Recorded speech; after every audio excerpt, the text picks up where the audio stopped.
today we're here talking with Linda Knight of the Linda Knight Real Estate team. She's very well known in the community, obviously. So thank you very much, Linda, for taking your time to talk with us today. Thank you. I appreciate the opportunity. Yeah, no problem. So I'm going to start off just by asking what I have been asking everybody, just asking you personally how you're doing in this current situation. You know, personally, I'm an optimistic person by nature. So I always try to see sort of the good in everything initially. You know, I took it very, very seriously from the beginning. But I'm trying to stay positive and optimistic, trying to stay motivated, trying to stay inspired.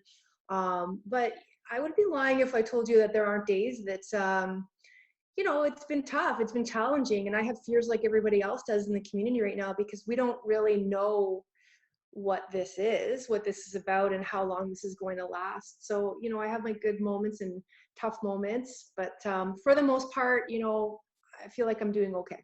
Good, good. Yeah. So considering the sizable shift that we're taking currently in our personal and professional lives, can you tell me sort of the strategies that your business has undertaken to pivot and adapt your business model to what's going on? Sure. Like I said, I took this very seriously very early on.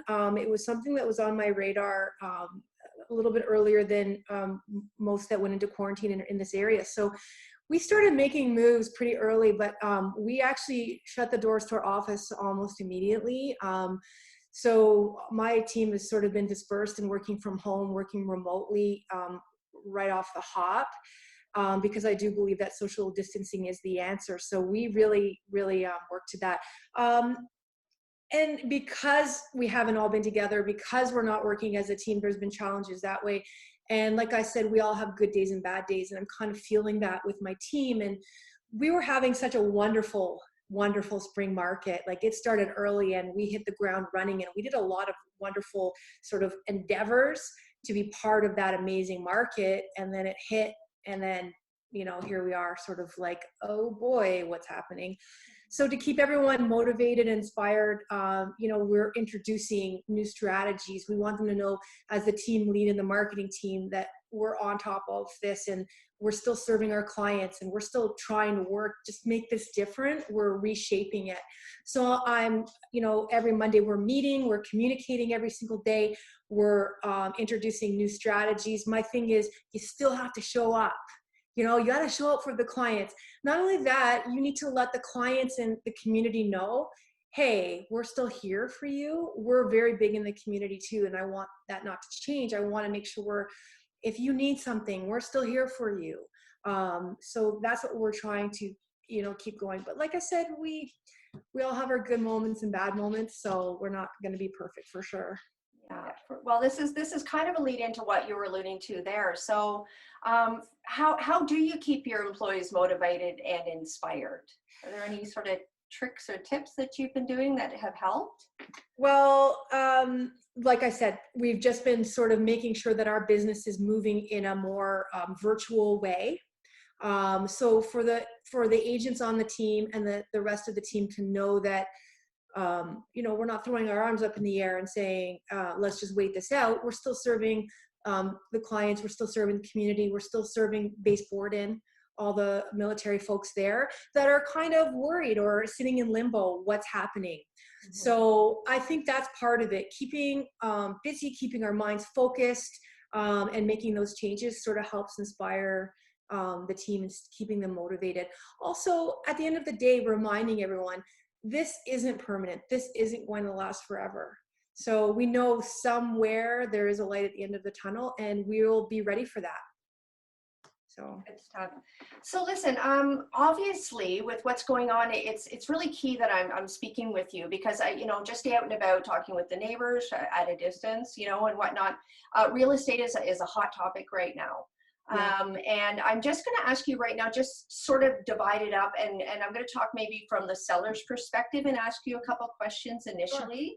Sure. Yeah. So I had a neighbor that was asking the other day if she can sell her home. I mean, and I know it sounds obvious, but yeah.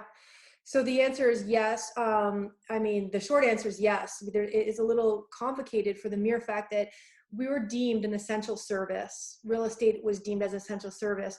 However, it is strongly recommended by the Ontario Real Estate Council, Real Estate Association, that we don't have any face-to-face meetings. So you wonder, okay, how can you possibly make that happen with selling or buying? But so a lot of the agents, including us, we've moved mostly to virtual. So we can do virtual pricing, provided we have information about the home, maybe pictures, maybe some video, maybe there's some history that we can look up. So for the most part, we can price a home without actually physically having to be in it. We're working on visual staging the home, so preparing the home for sale. The documentation can all be done online through DocuSign or some means of that nature. And then showings, they can either be done virtually as well, which we're also moving towards too. So the answer is yes. Things are just a little different. We've been receiving offers on properties sight unseen, so basically virtual offers. And I think that is sort of the movement that's happening right now. Is the market was so great. In fact, they just dropped interest rates again, and they're making it easier and easier to buy. And that's why the market was so wonderful before all this happened. Well, there's still sort of that strength in the market right now that people are excited still to buy. There's still that excitement to obtain homes. So I think we're moving in that direction for sure. Oh, good, good. Now, when you're talking about a home inspection, which is usually part of the process, how does that work? Well, I think a home inspector is part of the real estate service, so it's an essential, considered an essential service. But yeah, that's a question, as well as appraisals that need to get done through the bank. So you're talking about potentially people going into the home. With the home inspector, the expectation is a couple things. First of all, I mean, a couple of things come into play. Will the seller want the home inspector in the home? Do they want to be home while that's happening? It's up to the agent, the buying agent, to make sure that the home inspector is doing his or her due diligence, making sure that they weren't sick over the last 14 days, all the criteria, they haven't traveled, that they wash their hands, that they don't touch surfaces unnecessarily, those types of things, and then wipe everything down when they're done. So I've seen those kind of disclaimers, as disclosure forms that must be signed before entering the home.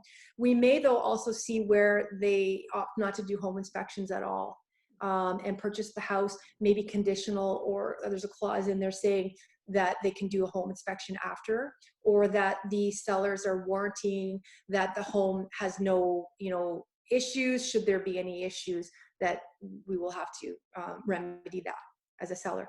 So honestly, it's case by case, day by day at the moment. But the short answer to that as well is yes, sure, a home inspection can be done.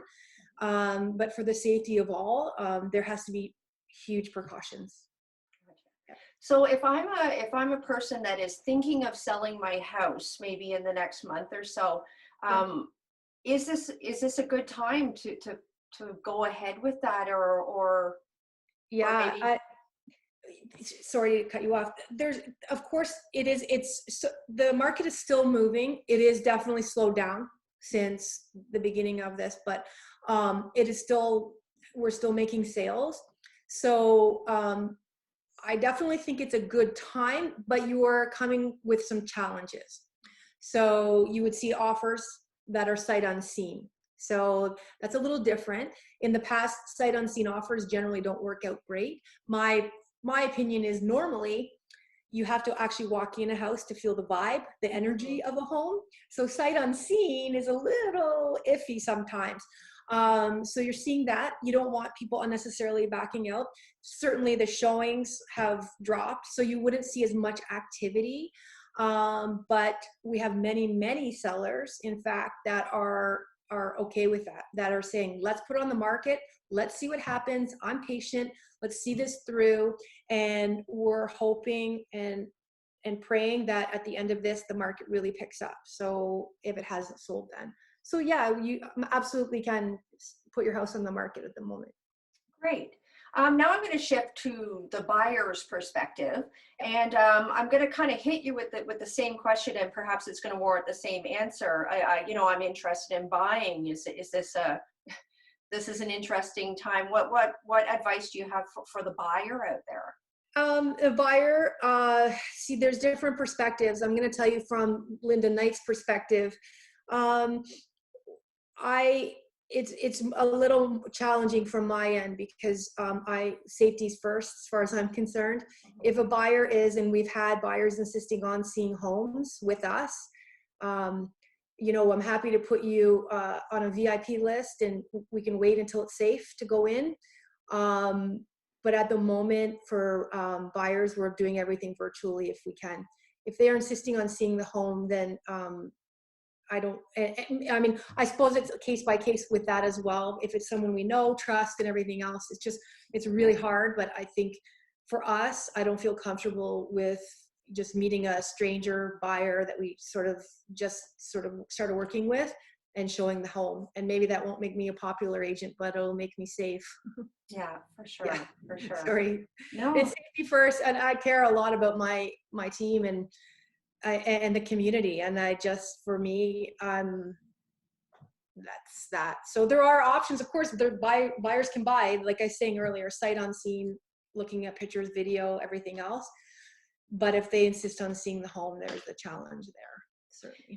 Have you heard any word from, if the process does look like it's going to move forward, is there a holdup in the bank system of securing the finances or any of that moving through? That seems to be. No, I've been in close touch with the folks that I, do a lot of mortgaging with, and seeing what their opinion is and how things look. And everything is great as far as getting approved and whatnot. I think the only setback would be, we're starting to see people that aren't able to work. So there's maybe some financial glitches in that regard. But if someone is qualified and working or able to obtain money or have money saved up or whatever, then the banks know there's no hold up there. They're working away just like they always do. Great, great. Yeah. So just in conclusion, sort of regarding real estate as a whole and speaking as a longtime professional in the field, what comments, do you have any additional comments for the community members regarding real estate? And more importantly, I think there's a lot of information out there, and there's a lot of things that you can read that are mixed and jumbled. What's a really good resource for people to go to find the good stuff? Well, for us, as if we're talking merely real estate, talk to an expert realtor that you know and trust in the area that you are living in. We've got the time. We're able to tell you day by day how things are looking. And I base it on my own experiences, our own data. What are we selling? How much is my phone ringing? What are people saying out there? I try to suss out the facts from other things that I'm hearing, and it's been really, really challenging, I'll be honest with you, but I try to look at what is the actual facts and details that we have. And so there's that option. A realtor should always be happy to help you and tell you how the market is. And then I also, like I said, turn to the financial institutions. They're also a really, really good resource. There's a lot of great ones that'll tell you how things are looking, and they'll be able to sense a slowdown or if things are picking up, for sure. So trust the professionals in the fields to get the information, because that's, where it's going to come from, for sure. Great. That's great information. Is there anything else at all that you've seen or that you wanted to add or let the community members know? Or no, I think, you said it earlier on, with everyone is curious to know about how the market looks and how it's doing. Most of us are homeowners, so we always want to know where we're sitting as far as one of our biggest investments go, especially with what's happening in the rest of the economy, the stock market. Real estate is relatively still strong. And they're making the efforts to keep it strong. That's why they deemed us an essential service. And we're doing everything we can to walk that line of safety and making sure the economy is still booming as far as real estate goes. So that's a fine line, that the struggle that we're talking about. But from my point of view, I'm quite optimistic that things will come back. I've had many conversations with many professionals in the field who also feel the same thing, that in the long run, we'll look back and this will be like, I shouldn't say this because I'm not undermining what it is, but a little blip. Mm-hmm. And we're hoping that, by the summer months or early fall, that we'll be fully back and ready to go. So if you are thinking about selling, start getting things ready now. start preparing your home. Talk to a real estate agent. And like I said, we can do virtual staging, virtual pricing, get everything set for you so that if and when the market does bounce back, that, we're ready to go. We're ready to go. So I'm treating this, to be honest, I'm treating these next couple months like it's the Christmas months. November, December slows down. Let's start preparing for a wonderful spring market. Well, in this case, we're just preparing for this thing to, be over and hit the ground running again. And we'll be ready. We'll be ready. Great. So Linda, even though this situation is really not that long yet, I think all of us have been impacted quite profoundly, quite quickly. I don't know about you, but I know I have a few things that I've learned, and I'm just wondering what are some of the lessons what are some of the takeaways and lessons learned that you've experienced so far? Well, I'm glad you asked that because it's really been playing on my mind almost daily, that, hopefully, rather than sitting around complaining about it, because if you read stuff online, there's a lot of people that, and I get it because it's really, really tough, but there's a lot more complaining. I try to look at the side of, that there's a reason this is happening. So for me, it's learning to simplify my life. It's learning to slow things down. It's learning to be grateful for what I do have. It's learning to be creative and present with my child. So for me, I think to myself, it's funny. Of course, no one asks for a COVID virus. No one's asked for this to happen, and it's terrifying. But at the same time, in a way, I did ask for this. I asked for more time with my child. I asked to slow down my life. I asked to look at my business and my personal life in a different way.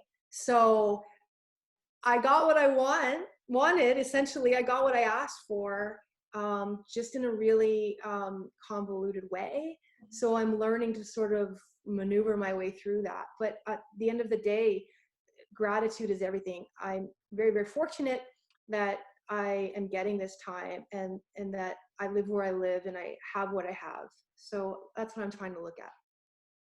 Well, listen, thank you so much for your time. I know that you're busy. I really, really appreciate it. Thank you, Linda. Yeah, no problem. Thank you very much.